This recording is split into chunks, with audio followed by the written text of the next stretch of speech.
নমস্কার বন্ধুরা, Bengali food and cooking স্টাইলের আরও একটি নতুন পর্বে আপনাদের সকলকে স্বাগত জানাই। বন্ধুরা, আজকে আমি ঘ্যাটকোল পাতা দিয়ে চিংড়ি মাছ বাটা করব। আপনারা পুরো ভিডিওটা একটু স্কিপ না করে দেখুন, আশা করি আপনাদের খুবই ভালো লাগবে। তো এখন আমি ঘ্যাটকোল পাতা তুলে নেব। এখানে দেখুন কি সুন্দর ঘ্যাটকোল গাছ হয়েছে, গাছগুলো কিন্তু বেশ বড় বড় হয়েছে। আমি এখান থেকে কিছু গাছ তুলে নেব।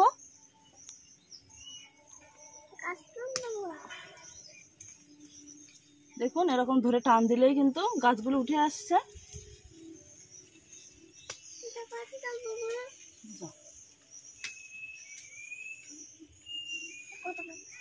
এই যে দেখুন আমি অনেকগুলো গাছ কিন্তু তুলে নিয়েছি, এগুলো হলে হয়ে যাবে।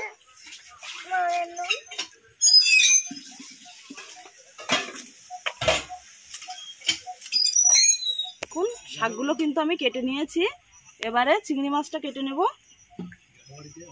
চিংড়ি মাছটা দেখুন আমি খোসাটা ছাড়িয়ে কেটে নিচ্ছি, এরকম ভাবে কেটে নেব সবগুলো।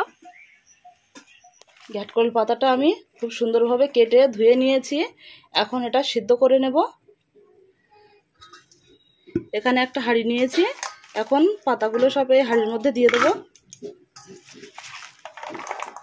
হাঁড়ির মধ্যে পাতাগুলো সব দিয়ে দিয়েছি, এখন পরিমাণ মতো জল দিয়ে দেবো।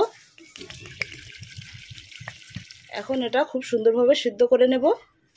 শাকটা দেখুন খুব ভালোভাবে সিদ্ধ হয়ে গেছে, আর জল দেখুন একদম শুকিয়ে গেছে। এটা সুন্দরভাবে সিদ্ধ হয়ে গেছে, এখন শিলনোড়ায় ভালো করে বেটে নেব। ঘ্যাটকোলের ডাঁটা পাতা দেখুন খুব সুন্দরভাবে সিদ্ধ হয়ে গেছে, আর এটা আমি শিলনোড়ার করে নিয়ে নিয়েছি বেটে নেওয়ার জন্য। আর এটা দেখুন খুব সুন্দরভাবে কিন্তু সিদ্ধ হয়ে গেছে, যে এটা এখন আমি বেটে নিচ্ছি।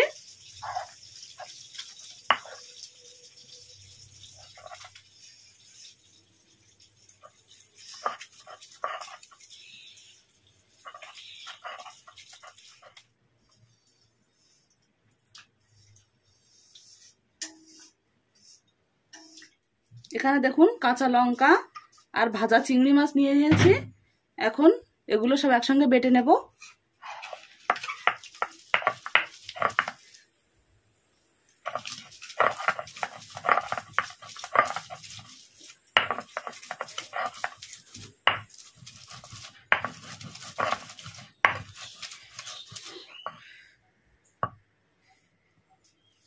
চিংড়ি মাছ লঙ্কাটা দেখুন সুন্দর করে বেটে নিয়েছি, এখন এই যে পাতা বেটে রেখেছিলাম এর সঙ্গে মিশিয়ে নেব। সব পাতাগুলো বাটা আমি এর মধ্যে মিশিয়ে দিচ্ছি।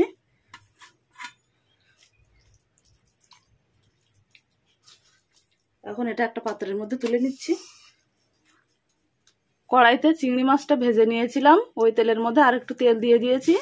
তেলটা ভালো করে গরম করে নেব। তেল গরম হয়ে গেছে, তেলের মধ্যে পেঁয়াজ কুচি দিয়ে দিচ্ছি, আর দিচ্ছি ছোট করা রসুন।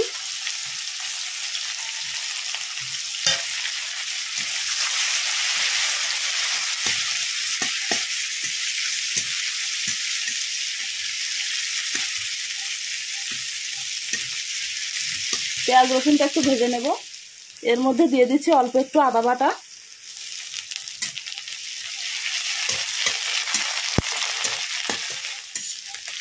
পেঁয়াজ রসুনটা লাল করে ভেজে নিয়েছি, এখন এর মধ্যে দিয়ে দিচ্ছি হলুদ গুঁড়ো,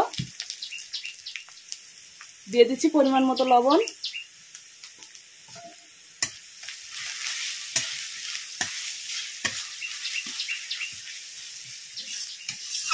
মশলাটা ভাজা হয়ে গেছে, এখন এর মধ্যে ঘ্যাটকোল পাতা বাটাটা দিয়ে দিচ্ছি।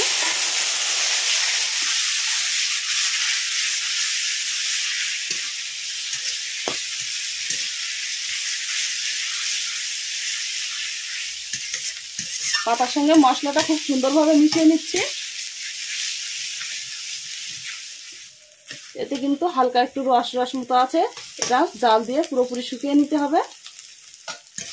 পাতাটা দেখুন আমি বেশ কিছুক্ষণ কিন্তু জাল করে নিয়েছি, আর এটা রসটা অনেকটা শুকিয়ে গেছে, এটা কিন্তু হয়ে গেছে।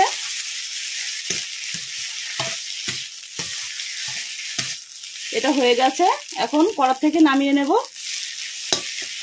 ঘ্যাটকোল পাতা বাটা কিন্তু আমার রেডি হয়ে গেছে, আমি নামিয়ে নিয়েছি।